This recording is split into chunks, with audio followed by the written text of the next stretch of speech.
What's going on, guys? This is Rob. If you guys enjoy my content, make sure you hit the subscribe button and make sure you hit that little bell so you never miss out on my sexy voice.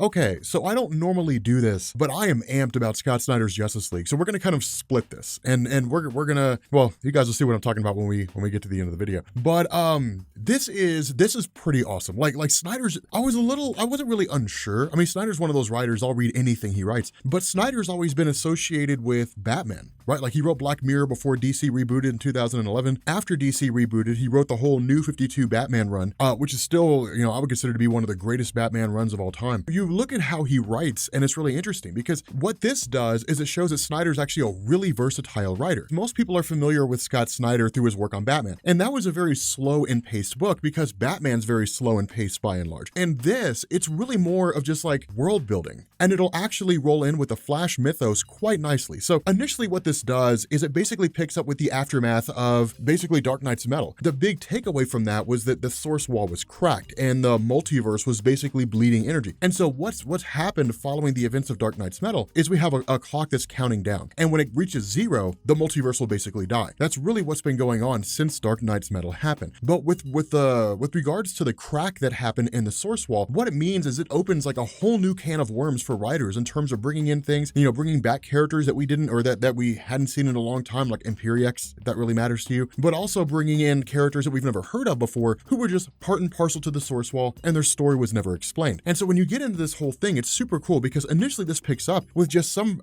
object or some concept from the source wall, just like breaking free and careening towards Earth. And so what you end up doing is you end up switching over to the Justice League in the middle of a conflict. And that's really an important thing here because when it comes to the way Snyder writes, more often than not, he sort of starts things off. But if you look at what he's been doing so far, you can basically treat Dark Knight's Metal and then this, Justice League No Justice, and then his actual DC Universe Justice League run. Because remember, you went from Rebirth to DC Universe. You can basically treat these like you did Batman, like his Batman run, right? Like if you read them individually, you had Court of Owls and then Night of Owls and then Death of the Family and then Batman Endgame. And if you read them individually, then they just kind of seem cool. But if you read them as a cohesive unit, it's a great big huge story. And that's what this is. You go from Dark Knight's Metal, which is Barbados, and the fact that Batman had a massive impact on history and Barbados has been trying to break into the universe ever since. And then you have the Dark Multiverse, which arises. Dark Knight's Metal ends, the multiverse source wall is cracked, or at least the source wall is cracked, and that means that like the multiverse is essentially dying. Then you go into Justice League No Justice, which is the aftermath, and then you pick up with this, which is a continued aftermath and what we do after the source wall is cracked. So initially what ends up happening is they're basically fighting against like these Neanderthal men, more or less. Nothing super spectacular, but it's not designed to be. Instead, because this is a return to familiarity for the Justice League, the big thing that's really going on here is Martian Manhunter is kind of the central focal point for the team. We're not given a whole lot of information at the outset in terms of what Martian Manhunter was doing, and that really doesn't seem to be a focus of DC at the moment. He's just basically returned. And we'll get some measure of an explanation here, but in reality, I think DC's kind of banking on the reaction that they got in the sense that fans are more excited to see Martian Manhunter returning than they really care about where it is that he's been. They're just like, we don't care where he's been, just bring him back. And then now that he's here, they're just like, okay, that's what I want. Let's go. Like, I don't care about the backstory. Let's just go.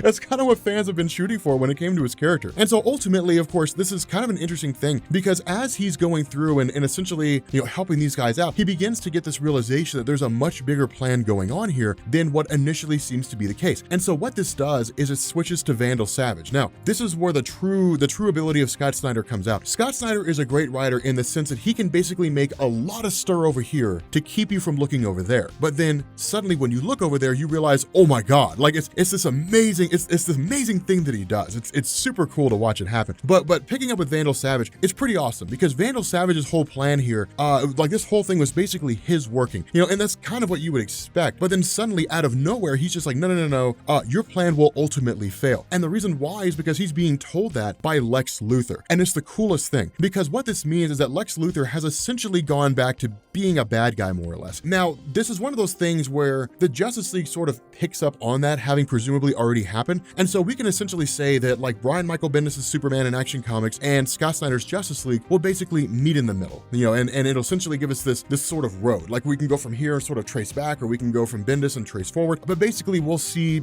Lex Luthor go back to being a bad guy, which in reality was only ever a matter of time, but it also sucks. I mean, the nature of comics, you've been reading long enough, the nature of comics is nothing stays changed forever. Everything goes back to the status quo eventually. But still, you know, what ends up happening is they basically come to this realization that the plan of Vandal Savage was to basically rip away the Earth's crust, to kind of set the moon in a position to where it would essentially start creating all kinds of problems, pull the Earth's crust off, and then whatever happens would happen. And this results in the Justice League destroying the moon, which is kind of weird. But still, following this, they all basically begin kind of banding together. Like they end up in the mindscape, more or less. And this is when Martian Manhunter reveals to the Justice League what they don't know, that something's broken off from the source wall and is careening towards Earth. And this is kind of the cool thing, because initially when I saw this, it's like, okay, so they're gonna have like weeks or months to prepare in order to figure out what this thing is, and it's gonna be this big, long, drawn-out scenario where we're gonna find out what's going on. No. Martian Manhunter's like, it's gonna be here in 3 minutes. So we're kind of screwed if it's here to destroy the world. And it's funny because, again, this is one of those things. The Justice League largely deals with like worldwide calamities. That's the nature of what the Justice League does. It deals with worldwide events. But at the same time, Snyder kind of turns it on its head a little bit and saying like, yeah, it's like a worldwide calamity that's gonna be here in 3 minutes. So like the apocalypse will be here by the time this commercial's over. It's crazy. Like it's a crazy situation. And so switching back over to Lex Luthor, this is one of the coolest things, because Lex Luthor, what seems to have happened here is Lex Luthor seems to have found a way to harness the Sage Force. Now, this again goes back into the Flash comics. And initially I didn't know that was going to be a thing. I mean, thanks, because I think I tweeted it out, or you guys mentioned in the comments of the last video. And then also it was Joshua Williamson who basically tweeted it out. But these new forces would play a much larger role in the DC universe overall. And I didn't entirely know what that meant. And that's one of the great things about what's going on with DC Comics, is you basically have all these writers who are crafting their own individual stories. But here and there, small things happen, or sometimes even big things happen, that will impact the entire universe going forward. But the fact remains here that with Lex Luthor, he basically sees it, like freezes up Vandal Savage, demonstrates himself to be the more capable warrior here. And the result is that the forces of Vandal Savage hand themselves over to Lex Luthor, who promptly kills them all. And it's like God in heaven, it's insane. And so we get this sort of back and forth for a second where Snyder kind of jumps between the Justice League and Vandal Savage. And what we end up finding out here is that because of the extent of the event that's going on, the fact that this seems to be a power beyond the Justice League's ability to control, that what Martian Manhunter has done, he's essentially called in like all the reserves, and he's called in John Stewart. Now, John Stewart being brought in here is like, hey, look, you need to join, come back to the Justice League. Like, you need to be part of the team. Not only that, with regards to Lex Luthor, what he does, kind of taunting Vandal Savage a little bit, he was like, what you don't understand here is that you need something bigger than this. But this is one of the important things to bear in mind. Vandal Savage is not oblivious to everything. Vandal Savage is totally aware of like all these energy sources out there, like the Sage Force, the Still Force, all that kind of stuff. And it sort of makes sense, because remember, when Scott Snyder wrote Dark Knight's Metal, that was basically all predicated on the writing of Grant Morrison, which we know has been a huge inspiration for Scott Snyder in his Batman storytelling. And so when you look at Grant Morrison's run and dealing with all these metatextual commentaries, and then you take Scott Snyder's run and build on top of that, then it makes perfect sense. Because he's been one of those characters that's been around for so long, it makes sense that someone like him, being as old as he is, would be well versed in pretty much everything about the various forces of the universe. And so when Lex Luthor kind of seizes control, Vandal Savage is like, you don't really know what you're doing here. Like, you have no idea the forces that you're messing with. And where he begs and pleads, Lex Luthor's response is, I know exactly what I'm doing. And essentially Lex Luthor has reformed the Legion of Doom. Sinestro, the Joker, Black Manta, Cheetah, Gorilla Grodd. It's cool to see, because this is one of those things where it sort of brings back this old DC comic stuff. Now, in reality, I didn't expect it to return that fast. And so in this instance, you end up having Lex Luthor literally who grabs like a material that's capable of destroying Vandal Savage and just beats him to death. And while that happens, Vandal Savage essentially reaches out to the mind of Martian Manhunter and pours out every bit of information that he can, pours out everything about everything he knows. And so Martian Manhunter kind of experiences this overwhelming sensation and this vast amount of information. But when he races back to the Justice League to tell them what's going on, they've all basically vacated, believing that the meeting was over and that was really about it. And so it's kind of a cool thing here, because what we end up doing is basically picking up with like John Stewart, John Stewart being sought after by like Swamp Thing and essentially Batman. it's kind of interesting to have them sort of pop up out of nowhere, really more as like mental constructs. But basically they're like, we need you here for a major crisis. Like you have to come here now. And so from here, we basically switch over to the Justice League themselves, who are dealing with Killer Croc. And it's kind of crazy because Killer Croc, like Wayland's just kind of exploded and just become like this massive, almost primitive being, kind of reverted back to being like a dinosaur. And the reason why this seems to have happened is because he came in contact with the Totality, which is to say, whatever this object is, they crash landed on Earth. And it's kind of a crazy thing because at this point, we end up having Gorilla Grodd and really learning like Gorilla Grodd, Cheetah, the Joker. These guys have all joined the Legion of Doom for their own individual reasons. And that's kind of a way for Scott Snyder to feed on the original basis behind the Legion of Doom while rolling it into the story and giving them a larger purpose. Because the Legion of Doom was formed as a way, really kind of an old school way of, oh, we're going to destroy our individual heroes, and here's how we're going to do it. It was kind of like a greater scheme. Imagine like the plan of the Red Skull from Old Man Logan, but imagine that it never worked. And that was basically the Legion of Doom. That's really kind of the role they played. And so what we end up finding out is that one of the things that are here is basically like this little baby. Now, we'll find out who this baby is and what this baby's capable of, but I'm not really sure what direction Scott Snyder's going in, because the baby is totally different from the character that it used to be. So maybe it's just kind of like a reworked version. I'm not really 100% sure. But regardless of the scenario, the whole plan, the whole idea of the Justice League at the moment is to go find out what the Totality is, because it's one thing for some object to have escaped the source wall and then basically come headed towards Earth, and then it's another thing for nothing to happen. And so when it just crash lands on Earth and then seems to mutate people, that's really about it. Now, one of the big issues that they face here is that mutation happens on the cellular level. And so what you're talking about is whoever is chosen to go in. From what Batman says, the only people who wouldn't be immediately destroyed by the mutation or at least transformed right off the bat would be Martian Manhunter and Superman, which makes sense because their physiologies are so intense. And so because of that, like Batman's whole idea is we have to go, like they have to be the ones to go in. But the longer they stay there, the more likely they will be to be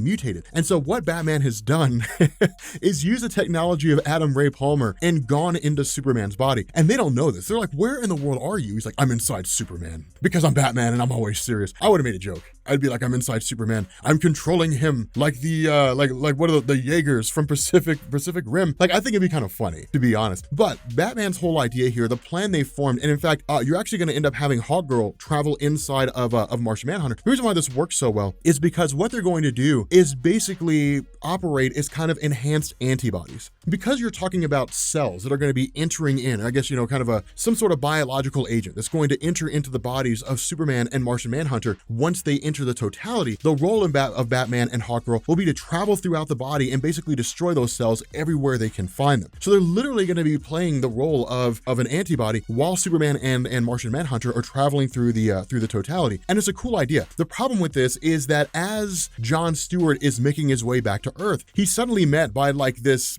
massive force of energy, and then Thal Sinestro wielding a whole new source of power. And it's crazy because what Thal Sinestro basically says here is, you've seen me wield like a Yellow Lantern ring and a Green Lantern ring, but that's no longer the case. I am now wielding a whole new aspect of the emotional spectrum. I'm basically wielding the invisible emotional spectrum, essentially saying like a side of this, like a source of power that's never been heard of before. And it's kind of cool because it's one of those things where just when you feel like the Lantern base couldn't really be expanded anymore, now it is. And essentially he just seizes control of John Stewart. And so while Superman and Martian Manhunter are traveling into the Totality, and while they're basically being spoken to by the rest of the Justice League who stayed behind, John Stewart just smashes in and starts ripping the place to pieces. Not only that, at the Legion of Doom, this is where things get so badass. At the Legion of Doom, everybody starts reacting, and Cheetah comes to this belief system that Lex Luthor's lying. And so in response to this, she goes to attack him, claws his face off, and we end up finding out it's a robot. And the reason why is because the real Lex Luthor is actually inside Superman, so is Batman. And so Lex Luthor's literally just biding his time. But at this point, we switch over to kind of jump back to the past and switch to Thal Sinestro. And the reason why this matters is because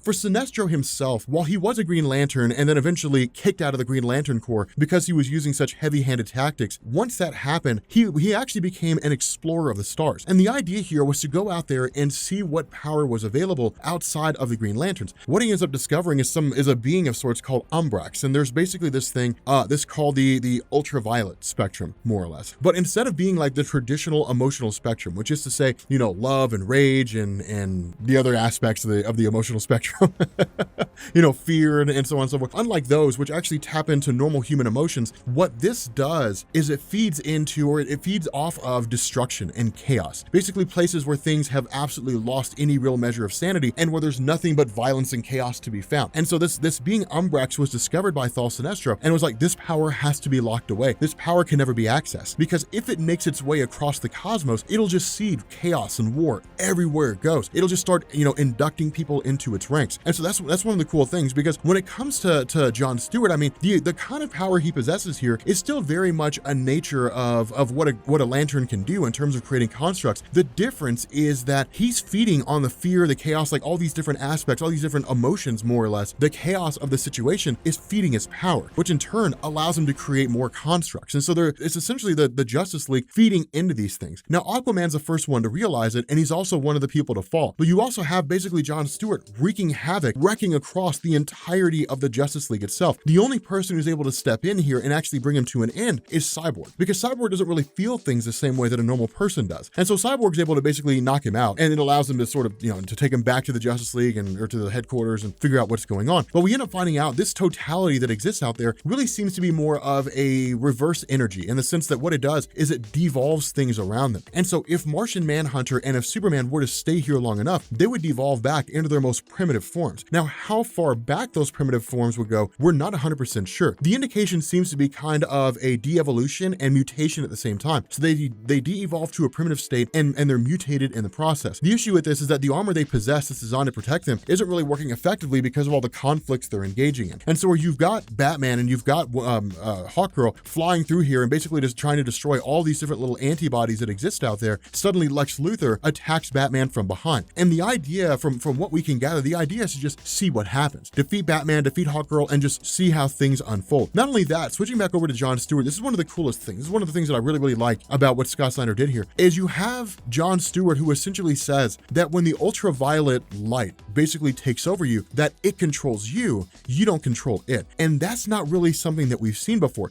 The closest we've ever really gotten to that are the Red Lanterns, but it's not really even the Red Lantern ring controlling you and making you do what it wants you to do. It's just you become kind of like a mindless beast and you do whatever Atrocitus tells you to do. So you lose all semblance of self-control and all inhibitions, and you just go and do crazy things. But with this, John Stewart was essentially possessed. It's like being possessed by an apparition. It makes him do whatever it wants to do, which is to seed chaos, war, and conflict. And so it's awesome because it's a whole new concept there. And so it's basically him, you know, kind of spilling the beans to the rest of the Justice League, saying, okay, look, so there are all these different forces out there that were always held back by the Source Wall. Now, we can largely presume they existed in a more primitive era of the multiverse, but we don't know who locked them away. All we know is that the Source Wall was there to keep all those things at bay. And so what ends up happening here is John Stewart basically says, because of the crack in the Source Wall, all these forces are starting to emerge. And that's when the Flash chimes in and says, are you referring to things like the Still Force? And John Stewart's answer is yes, there's a Still Force, the Sage Force, but there's also these other fundamental forces of the universe that we never knew about that were always kept at bay. And now they're here. And we don't know what impact they're going to have on things. It's absolutely bonkers. And so at this moment, we end up finding out that this is, again,